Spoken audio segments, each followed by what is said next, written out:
Praise the Lord. जय मसीह की। आज हम लोग सीखेंगे कि परमेश्वर के बलवंत हाथ के नीचे हमें दीनता से रहने में क्या आशीष है, क्योंकि जो हमारा आज का की वर्स है वो यही है। पहला पत्रस 5th चैप्टर 6th वर्स 5वें अध्याय का 6ठा वचन, वहां पर ऐसा लिखा हुआ है कि परमेश्वर के बलवंत हाथ के नीचे दीनता से बने रहो ताकि वो तुम्हें उचित समय पे बढ़ाए। उचित समय पे तब बढ़ाएगा जब हम उसके बलवंत हाथ के नीचे दीनता से रहेंगे। अब सवाल ये पैदा होता है कि कैसे दीनता से रहना है। हम अब्राहम के जीवन से सीख सकते हैं, एक एग्जाम्पल के तौर पे देख सकते हैं दीनता से रहना। परमेश्वर ने उत्पत्ति 12वें अध्याय में जब हम पढ़ते हैं, अब्राहम से कहा था कि अपने देश, अपने कुटुंबियों को छोड़ के, अपने पिता के घर को छोड़ के यहाँ से निकल और वहां पे जा, जो जगह मैं तुझे बताता हूँ। निकल जा, यहाँ से निकल और वहां जा जहाँ पे मैं तुझे बताता हूँ। उसके पास कोई बढ़िया सैलरी पैकेज नहीं था, हैंडसम सैलरी पैकेज नहीं था, कोई आगे का फ्यूचर प्लान पूरा खाका नहीं था कि तुम इस शहर में लैंड करोगे, इस मोहल्ले में तुम्हारा ऑफिस होगा, उस मोहल्ले में तुमको कंपनी की ओर से रहने के लिए घर दिया जाएगा और इस तरीके से तुम अपना जीवन निर्वाह करोगे। कोई उसको मास्टर प्लान, कोई खाका, कोई ब्लूप्रिंट, कुछ नहीं दिया गया था। सिर्फ इतना कहा था परमेश्वर ने कि यहाँ से निकलो, जहां मैं बताऊंगा वहां चलना, निकल लो यहाँ से बस। और उसने बिल्कुल दीन होकर बिना कोई सवाल किए तुरंत परमेश्वर यहोवा का कहना माना। ये है दीनता से रहना। जबकि पता ही ना हो, हमारे मन में कई सवाल हो, हमें उन सवालों के जवाब ना पता हो, पर एक बड़ा भरोसा हो कि हाँ, जो परमेश्वर मेरा रक्षक है, जो परमेश्वर मेरा बनाने वाला है, जिसने मुझे रचा है, जो मुझे आदेश दे रहा है, वो मेरे आगे के एक एक पग की निगरानी करेगा। उसके बलवंत हाथ के नीचे रहना दीनता से यही है। और इसीलिए वचन में लिखा है कि यही बात अब्राहम के लिए धार्मिकता गिनी गई, क्योंकि उसने पूरे मन से विश्वास किया बिना कोई सवाल किए। इब्रानियों 11 के 8 में लिखा है, विश्वास ही से अब्राहम जब बुलाया गया तो आज्ञा मानकर ऐसी जगह निकल गया जिसे मीरास में लेने वाला था, और यह ना जानता था कि मैं किधर जाता हूँ, तो भी निकल गया। विश्वास ही से उसने प्रतिज्ञा किए हुए देश में, पराये देश में परदेसी के समान रहकर इसहाक, याकूब समेत जो उसके साथ उसी प्रतिज्ञा के वारिस थे, तंबुओं में वास किया। तब वो जहाँ रह रहा हो वहां अच्छे बढ़िया घर हो, पर वहां से निकल के तंबुओं में वास करना मतलब किराए के घर में जाके, आज के संदर्भ में अगर लें तो तंबू तो नहीं होते हैं, पर हाँ भाई, किराए के घर में जाके रहने लगा। अपना बना बनाया महल छोड़ के, अपना बना बनाया डुप्लेक्स छोड़ के, अपना बंगला छोड़ के जाके परमेश्वर ने कहा कि वहां चला जा अब्राहम, और वो वहां चला गया। अगर परमेश्वर हमें या आपको ऐसा करने के लिए कहे तो हम में से कितने तैयार होंगे? शायद कुछ होंगे जो दीवाने, जो तैयार हो जाएंगे, पर कुछ होंगे जिनको तैयार होने में टाइम लगेगा। जब परमेश्वर हमको नासिक लेके आ रहा था तो वो हमारी पसंद की लिस्ट में, हमारी विश लिस्ट में नहीं था वो जगह, और हम बहुत खुश होके तो नहीं आए थे।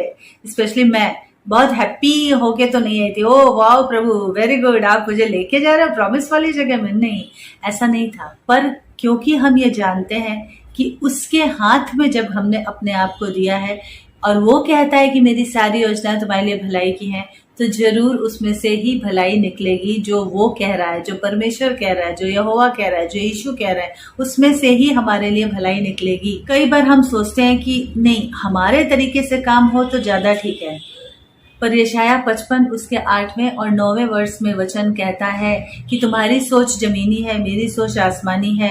मेरे विचार और तुम्हारे विचार एक समान नहीं है, मेरी गति तुम्हारी गति एक सी नहीं है। मेरी और तुम्हारी सोच में जमीन आसमान का अंतर है।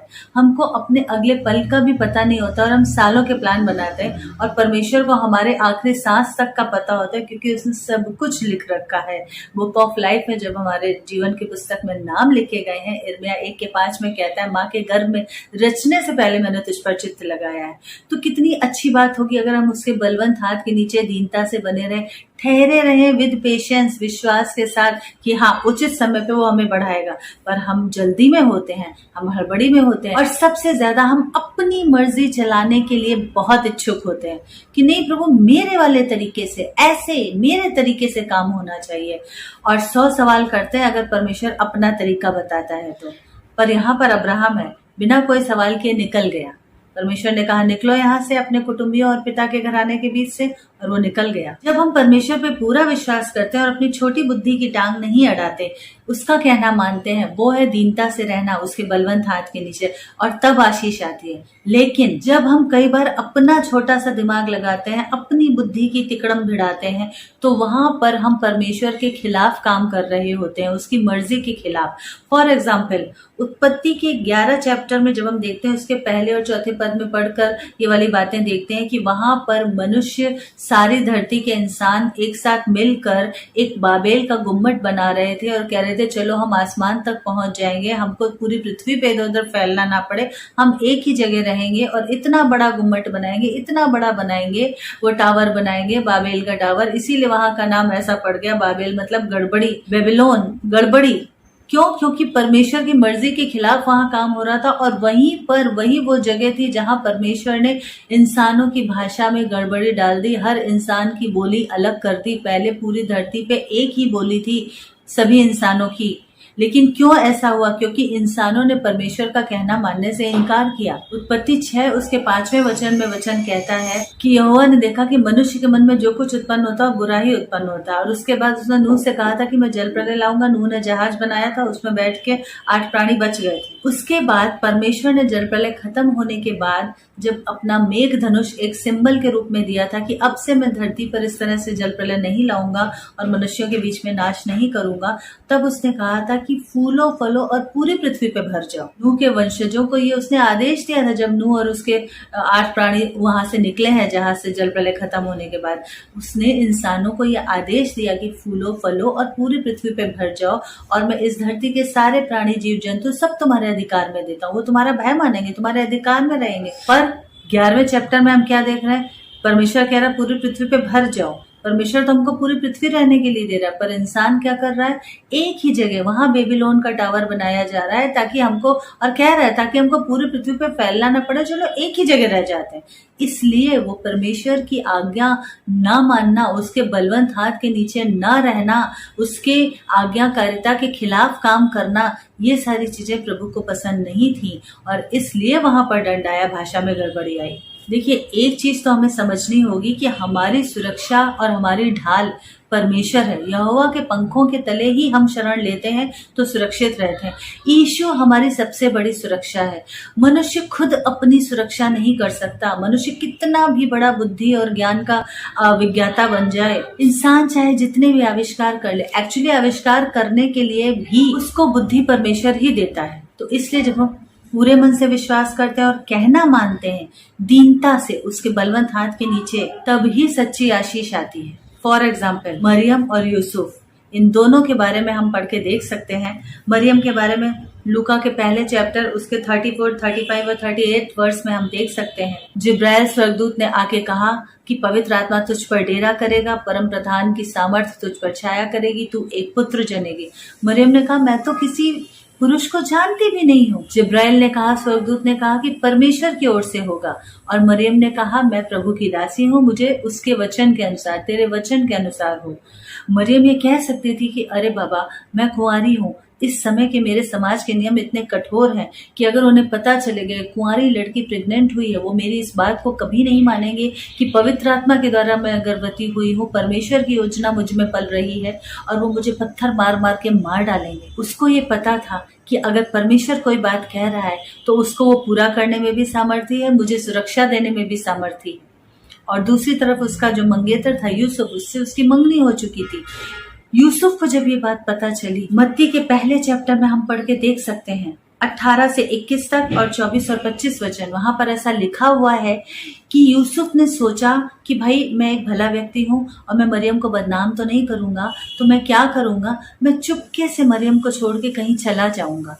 और तब जब परमेश्वर को उसके मन की बात पता चली तो सपने में स्वर्गदूत ने आके यूसुफ को दर्शन दिया और कहा, यूसुफ तुम्हारी जो मंगेतर है मरियम, वो गलत नहीं है, उसके गर्भ में कुछ भी गलत नहीं, वो परमेश्वर की ओर से पवित्र आत्मा की सामर्थ्य के द्वारा है। वो किसी पुरुष को नहीं जानती, और तुम उसको अपने पास लाने से मत डरो, क्योंकि वो परमेश्वर की योजना के अंतर्गत है, और तुम उस योजना में हाथ बटाओ। और तब यूसुफ नींद से उठा और मरियम को अपने घर ले आया। वहां पर ऐसा लिखा हुआ है। उसने समाज की परवाह नहीं की, उसने अपने कुटुंबियों की, परिवार वालों की परवाह नहीं की। उसने ये नहीं सोचा कि लोग क्या कहेंगे, कि अरे शादी तो अभी हुई, इतनी जल्दी बच्चा कैसे हो गया। उसने ये नहीं सोचा कि लोग उन दोनों को पत्थरवाह कर सकते हैं, पत्थर मार सकते हैं, निष्कासित कर सकते हैं, मृत्युदंड दे सकते हैं। नहीं, यह है परमेश्वर के हाथ के नीचे दीनता से रहना।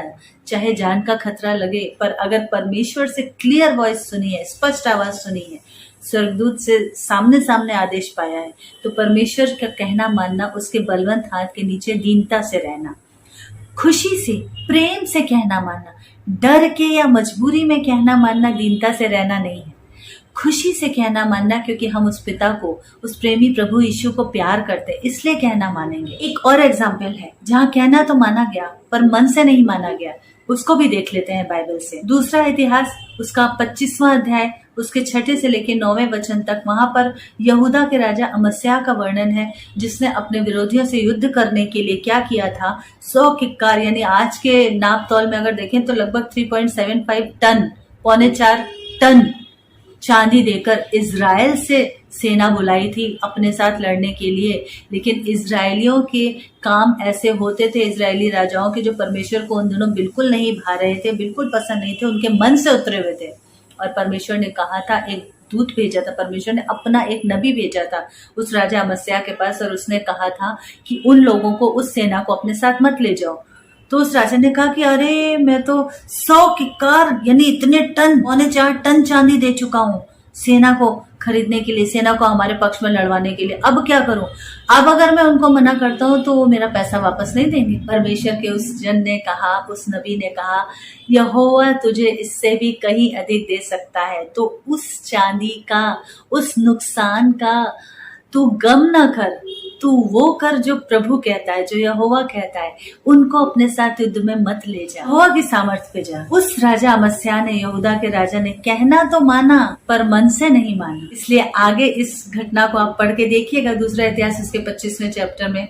अंत अच्छा नहीं हुआ। कहना माना गया पर डर से या मजबूरी से या बेमन से कहना माना गया, वो किसी काम का नहीं है।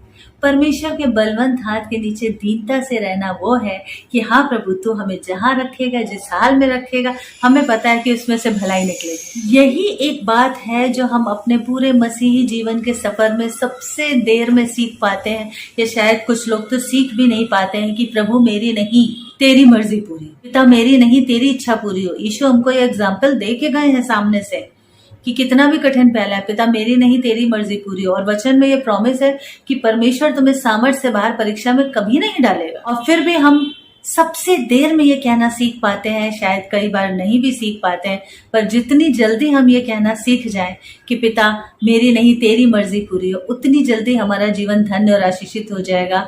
बलवंत हाथ के नीचे जब हम दीनता से रहेंगे तो वो उचित समय पे हमको बढ़ाएगा, हमारी सोच से बढ़कर। जो तुम्हारे चित्त में नहीं चढ़ी वो आशीष है। 1 कुरिन्थियों 2 अध्याय 9वां वचन, जो तुमने कानों से नहीं सुनी, आंखों से नहीं देखी, जो तुम्हारी सोच में भी नहीं है, वो आशीष है। लेकिन कब? जब परमेश्वर के बलवंत हाथ के नीचे दीनता से बने रहेंगे। और कैसे? खुशी खुशी, पूरे मन से। भले ही चीजें हमारे तरीके से नहीं हो रही हैं, हमारे फेवर में होती दिख नहीं रही, या काम हमारे तरीके से नहीं हो रहा है, या ब्लेसिंग हमारे वाले तरीके से, हमारे वाले सोचे हुए रास्ते से नहीं आ रही है, वो नहीं मिला है जो मांगा था, पर उससे बेहतर मिल जाएगा। लाजर की बीमारी पे यीशु नहीं आए थे, पर उससे बड़ा वाला आश्चर्य मिला था। मुर्दा जिंदा हुआ था, मुर्दा लाजर, 4 दिन का मुर्दा लाजर जिंदा हुआ था। मौत को हराकर जिंदा किया था यीशु ने लाजर को, ताकि सब यहूदी देख लें बड़ा वाला आश्चर्य। पर शर्त यह है कि बेमन से नहीं, उस यहूदा के राजा अमस्याह की तरह कहना नहीं मानना, बेमन से खुशी खुशी ये कहना सीख जाएं कि पवित्र आत्मा हमें सिखा दीजिए कि पिता की मर्जी पे कैसे दीनता से बने रहना। प्रभु मेरी नहीं तेरी इच्छा पूरी। अब्राहम, यूसुफ, मरियम और खुद यीशु का जीवन हमारे लिए एग्जाम्पल है कि कैसे हम परमेश्वर का कहना माने, खुश होकर, और तब उन आशीषों को पालें जो रहती दुनिया तक हमारे नाम पे दर्ज रहेंगी और लोग हमारी मिसालें देंगे। अगर इस तरीके की आशीषें चाहिए तो परमेश्वर से बिना कोई सवाल किए उसका कहना मानना सीखिए। अब उधर चले जाओ, अब इधर चले जाओ, तो हमें पता है कि यीशु है जो हमारी हर चीज का हमसे बेहतर ख्याल रखेंगे। हमारी योजना से बढ़कर उसकी योजना हमारे लिए विशालकाय है, आशीषित है और धन्य है। आमीन। तो परमेश्वर के बलवंत हाथ के नीचे दीनता से बने रहें ताकि उचित समय पे बढ़ाए जाएं और ऐसी आशीषें पाएं जो दूसरों के लिए मिसाल बन जाए। आइए दुआ करें। पिता यीशु के सामर्थशाली नाम में प्रभु जी धन्यवाद। आज इस वचन से बहुतों को आशीष मिले। बहुत हुआ हमने अपनी मर्जी चला ली, अपनी बुद्धि की टांग अड़ा ली तेरे प्लान के रास्ते में।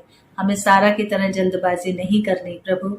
हमें मरियम से, यूसुफ से सीखना है, अब्राहम से सीखना है, सबसे बढ़कर हमें यीशु से सीखना है। पिता हमें यीशु से सीखना है। तेरी मर्जी, हम अपनी बात तो रखें तेरी वेदी पे कि प्रभु हम ये चाहते हैं, तो भी मेरी नहीं वरन तेरी इच्छा पूरी हो। हमें खुशी खुशी तेरे बलवंत हाथ के नीचे दीनता से रहना सिखा ताकि सदा ठहरने वाली आशीषें पाएं। हर एक सुनने वाले को आज ये सीख दे, आज ये आशीषों का वारिस बनने के लिए उनको तैयार कर। यीशु मसीह के नाम में आमीन।